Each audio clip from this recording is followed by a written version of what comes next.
Bismillahirrahmanirrahim. Assalamualaikum warahmatullahi wabarakatuh.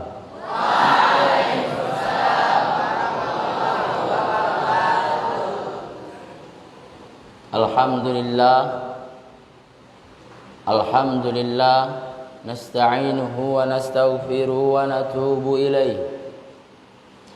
Wa na'udzu billahi min sururi anfusina wa min sayyiati a'malina.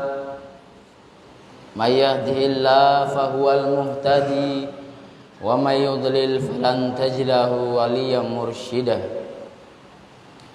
Asyhadu an la ilaha illallah wahdahu la syarika lah wa asyhadu anna Muhammadan 'abduhu wa rasuluh alladzi la nabiyya wa la rasula ba'da amma ba'd.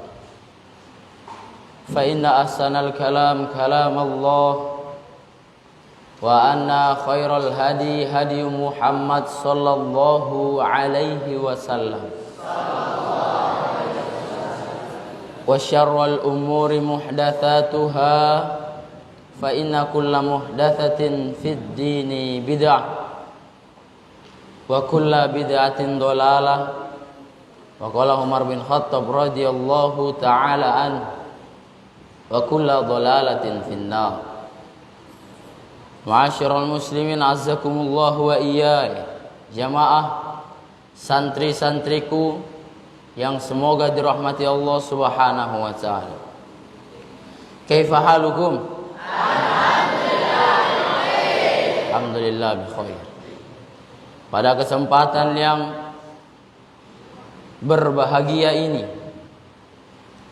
sebelumnya mualim di sini mungkin telah menyita waktu antum ya, yang harusnya antum sore ini tidur, jadi nggak bisa tidur. Yang harusnya sore ini antum olahraga, ngadu burit ya, jadi nggak jadi ya. Mohon maaf. Mualim gak lama, 1 menit aja ya, atau nanti 10 menit paling lama insya Allah. Tema mualim di kesempatan yang berbahagia ini adalah berjudul Ramadan, momentum tepat untuk bertaubat ya, bertaubat. Berawal dari firman Allah Subhanahu wa taala, a'udzubillahi samil alim minasyaitonir rajim. Ya ayyuhalladzina amanu tubu ilallahi taubatan nasuha. Wahai orang-orang yang beriman, taubat, kembali kepada Allah. Bertaubatlah kita dengan sebenar-benar taubat. Sebenar-benar taubat di sini maknanya 1, menyesali dosa yang kita lakukan. 2, tidak mengulangi dosa tersebut. Ini namanya taubatan nasuha. Misalnya antum punya bakat menjadi maling, kemudian antum mencuri. Ini antum belum tahu ilmunya bahwasanya maling itu haram, karena kita dari orang-orang awam misalnya.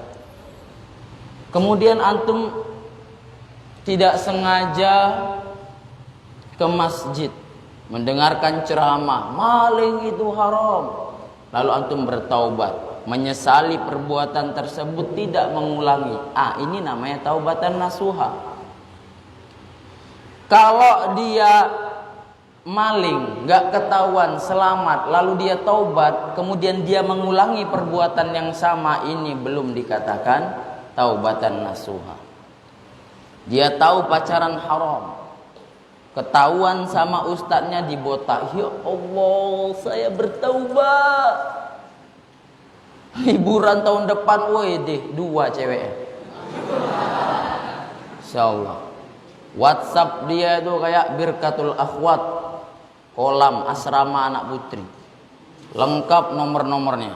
Nomor mamanya pun dia punya. Ini bukan taubatan nasuha. Ya. Maka perlu kita ketahui makna taubah itu sendiri. Ikhwani saudara yang dimuliakan Allah Subhanahu wa taala. Ramadan ini bisa jadi adalah Ramadan terakhir bagi kita. Maka manfaatkan Ramadan tahun ini. Ya, kalau biasanya kita baca Al-Qur'an sehari, ya, di pesantren masih mending ya, karena teman-teman baca Quran kita semangat jadi membaca. Satu hari kadang 1 juz, atau satu hari kadang 5 juz, bisa, wajar.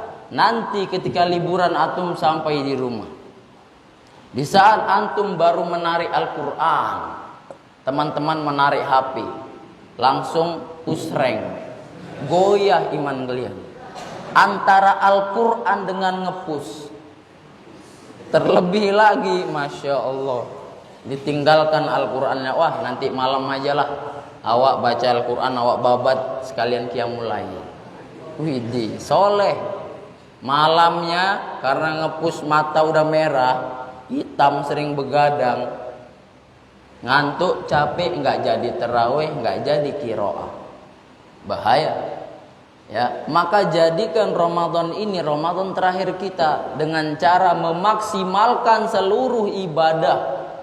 Ya, kalau biasanya, ya, saya punya teman ini, insyaallah ya. Dia nanya sama saya karena dia ingin mendapatkan fadilah sholat Jumat. Ingat, orang yang pertama kali datang di masjid hari Jumat, apa Allah balas pahalanya? Seperti berkurban unta. Ini pertama kali datang. Jadi dia nanya, kamu ketika hari Jumat jam berapa pergi ke masjid? Oh, saya habis subuh dong. Habis subuh, boy. Kalian tengok ini, pernah nggak kalian habis subuh baca Quran sampai mau Jumatan? Nggak the best sekali nih.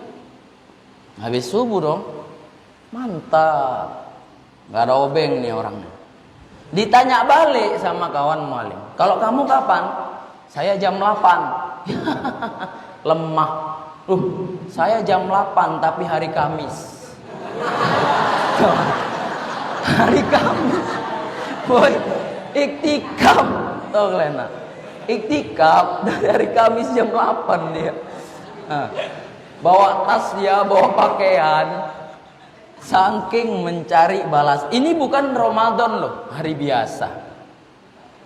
Kita mau sholat Jumat, kalau di pondok wajar ada yang banguni, ya kan? Setengah jam mau Jumatan dibanguni, ayo.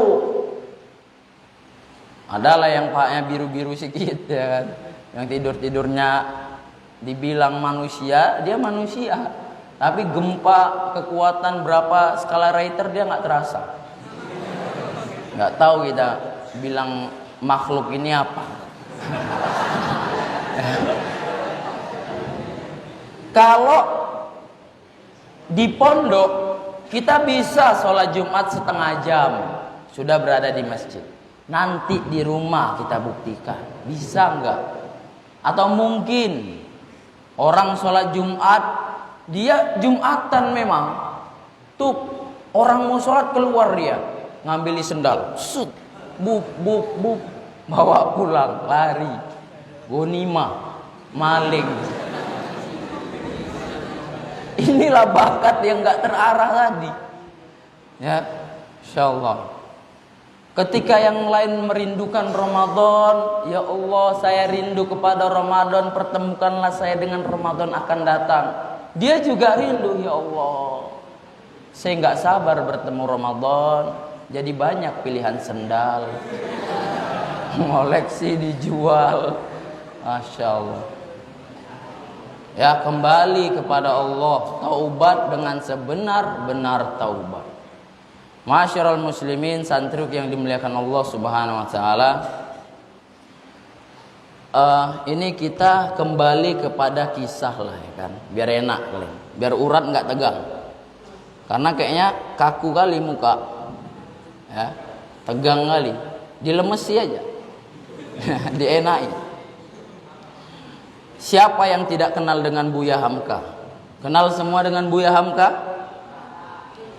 bagaimana sepak terjang beliau di Indonesia, ulama Indonesia, Masya Allah, ya, Buya Hamka. Selalu aja itu masih mobil biasa, belum Pajero, nggak usah tengok kali.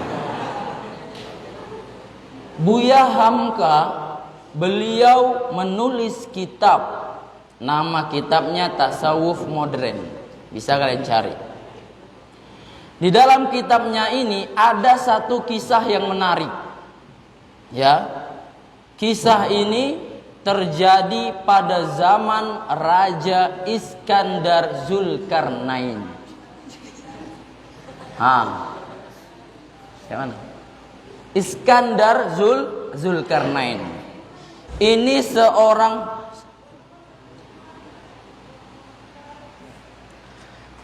Iskandar Zulkarnain. Seorang raja yang solih. Ya. Jadi Raja Iskandar Zulkarnain mengumpulkan para tentaranya, prajuritnya, karena dia akan mendatangi suatu tempat yang begitu jauh. Oke? Raja Iskandar Zulkarnain ini ingin menguji ketaatan para prajuritnya. Sehingga sebelum berangkat, Raja Iskandar Zulkarnain berpesan kepada para prajuritnya, "Wahai prajuritku, jika nanti malam gelap gulita, lalu kita melewati sungai, ketika kita melewati sungai tersebut, apa yang kalian pijak di dalam sungai tersebut ambil, bawa. Sebanyak mungkin, sebisa mungkin. Tanpa melihat apa yang kalian ambil. Mijak, tup, ambil. Mijak, tup, ambil. Kepiting, tup, meninggal." Ya, ambil aja. Ini pesan rajanya. Raja ini ingin melihat sejauh apa ketaatan para prajuritnya. Ya, apa yang kalian pijak di sungai itu ambil tanpa melihat. Ambil, kantongi. Ambil, kantongi. Wih, gabus nih bos. Masya Allah. Tuh hancur dipegang. Aduh, bahaya. Ya. Oke, kita kembali ya kepada pesan raja. Udah, jangan dihayati kali apa tadi kok bisa hancur. Nggak perlu. Raja tadi berpesan, ketika kita melewati sungai di malam yang gelap gulita, apa yang kalian pijak di dalam sungai tersebut ambil, bawa. Ini pesan sang raja. Ya. Oke, berjalanlah mereka. Jalan tep di malam hari yang gelap gulita sampai mereka di sungai tersebut.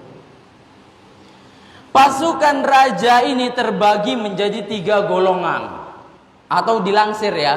Kelompok pertama maju dulu biar nggak rame-rame. Ya kan? Kelompok pertama serap maju, nyebrang.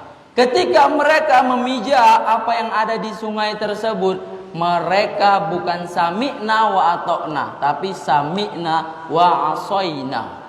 Kami dengar tapi kami cengkal. Tidak taat.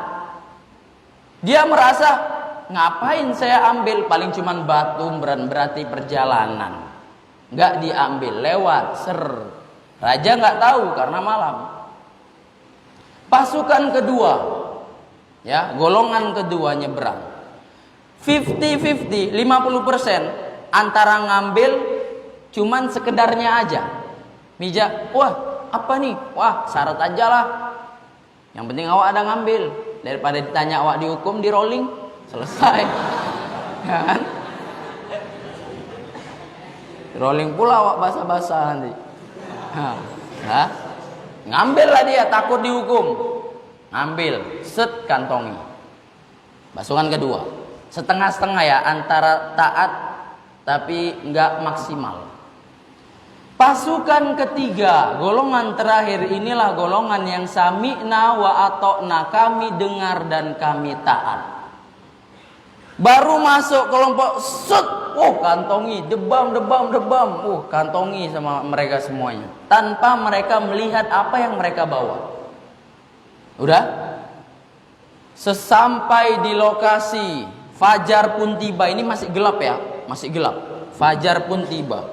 Udah agak mulai terang. Sholat subuh berjamaah. Setelah sholat subuh raja berdiri. Wahai para prajuritku, silahkan keluarkan apa yang kalian ambil tadi dari sungai. Kelompok pertama karena nggak sami'na wa ta'na, mereka nggak bawa apa-apa, menyesal.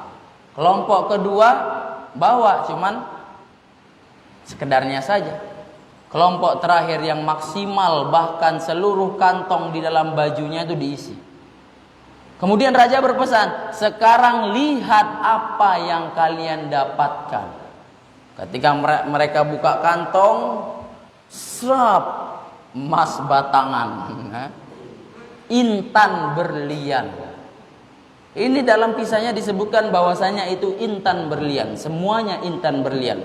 Ternyata raja itu memang udah meletakkan atau di sisi-sisi sungai itu intan berlian. Ini hanya untuk menguji ketaatan para prajuritnya saja. Orang yang berpikir ini batu nggak diambil. Tapi kalau orang yang berpikir ketaatanku kepada ulil amri, selama dia berada dalam kebenaran, kan nggak salah, cuman ngambil apa yang dipijak. Kelompok pertama sangat menyesal ketika melihat kelompok kedua banyak mendapatkan intan berlian. Masya Allah, bagilah gue, enak aja kau nggak ada ngambil kok, maju kali kau, ya kan? Cuman mereka menyesal kelompok kedua. Kenapa saya ngambil sekedarnya? Kalau saya tahu itu intan berlian, bahkan saya buka baju saya untuk mengumpulkan barang tersebut. Bahkan pesan raja, intan dan berlian itu semuanya ambil, bawa pulang, kasih istri kalian semua. Bah, senang kali lah bos. Mahal nak. Ya, kalian tanya mama kalian, kalau nggak percaya nak, tanya di sana berapa harga berlian mak? Jual ginjal. Betul malim bilang. Kelompok kedua sudah dapat berlian tapi masih menyesal. Kenapa saya tidak memaksimalkan perintah raja? Kalaulah saya tahu itu berlian, pasti saya akan mengambil banyak. Yang bahagia siapa? Kelompok ketiga. Wah, mandi berlian. Sini kalian kelompok satu. Bagi-bagi berlian. Sultan nih bos senggol. Kaya mendadak, tahu kalian. Oke, ini kisahnya. Nah, kita tarik kisah ini pada bulan Ramadan. Oke. Bulan Ramadan adalah bulan yang penuh berkah. Bulan yang penuh berkah. Ya. Maka di dalam menghadapi bulan Ramadan, orang terbagi menjadi 3 golongan. Golongan pertama adalah orang-orang yang menghadapi Ramadan tapi tidak menseriusi Ramadan. Golongan pertama, sami'na wa asoina. Dia lihat temannya puasa, dia lihat temannya baca Quran, tapi dia nggak mengikuti apa yang dilakukan temannya. Golongan pertama. Golongan kedua yang mengambil keberkahan bulan Ramadan tapi 50% saja. Antara mengikuti perintah tapi nggak maksimal, maka akan mendapatkan balasan yang tidak maksimal, tidak akan mendapatkan pahala yang sempurna. Adapun golongan ketiga, orang-orang yang menghadapi bulan Ramadan dengan keseriusan, menjadikan ini Ramadan terakhir baginya, memaksimalkan seluruh ibadah yang ia kerjakan, maka yakinlah insya Allah pasti Allah sudah mempersiapkan hal terbaik yang nanti akan kita panen. Dalam satu mahfuzat mengatakan, man yazra yahsud, orang yang menanam pasti akan memanen. Hari ini kita menanam kebaikan di dunia, nanti ketika kita meninggalkan dunia ini, disitulah kita akan memanen kebaikan. Sebagai penutup, ikhwani, santri yang dimuliakan Allah Subhanahu wa taala, di dalam Sunan At-Tirmizi nomor hadis 3468. Rasulullah Shallallahu Alaihi Wasallam pernah bersabda, ya, An Abi Hurairah qala qala Rasulullah Shallallahu Alaihi Wasallam, saqiyun abdun, atau dalam riwayat yang lain dikatakan raghiba anfi rajulin, celakalah seseorang pemuda, celakalah umatku, kata Rasulullah. Dakhala alaihi Ramadan summan salakha qabla ayyughfara lahu. Dia berjumpa dengan Ramadan, tapi tak sedikit pun dari dosa-dosanya dia diampuni oleh Allah Subhanahu wa taala. Kita bertemu dengan Ramadan, kita berpuasa, tapi kita pacaran. Kita puasa, tapi COD bukber. Insyaallah. Rubba shaimin laisa lahu min siyamihi illal jau' wal atash. Betapa banyak orang-orang yang berpuasa tidak mendapatkan pahala puasa, hanya mendapatkan haus dan lapar saja, karena puasanya dibaluti dengan kemaksiatan. Ini mualim berpesan sebelum kalian liburan. Nah, tadi kalian ketawa-tawa, sekarang kita mulai serius. Ya, kalau mualim sudah berpesan seperti ini, kalian anggap pesan mualim ini seperti apalah angin lewat, nggak didengarkan. Semoga Allah memberikan kita hidayah. Semoga Allah menjaga kalian. Ya, takutnya ada golongan yang ketika dia bermaksiat kepada Allah Subhanahu wa taala, langsung Allah bayar kontan, cash azabnya di dunia. COD mau bukber, tabrakan, meninggal, nggak jadi lebaran. Insyaallah kita berlindung ya pada Allah Subhanahu wa taala dari segala kemaksiatan ketika kita sendirian maupun ketika tidak sendirian. Santri yang dimuliakan Allah Subhanahu wa taala, mungkin ini yang bisa kami sampaikan, sudah lebih rupanya ya. Saya kira tadi pendek, rupanya panjang. Mohon maaf apabila ada kata-kata yang salah menyakitkan hati kalian. Ya, saya hanya insan biasa yang tidak lepas dari salah. Mohon maaf apabila ada kata yang salah, mohon ampun pada Allah Subhanahu wa taala. Kita tutup dengan doa kafaratul majlis. Subhanakallahumma bihamdik, asyhadu an la ilaha illa anta, astaghfiruka wa atubu ilaik. Barakallahu fikum. Assalamualaikum warahmatullahi wabarakatuh.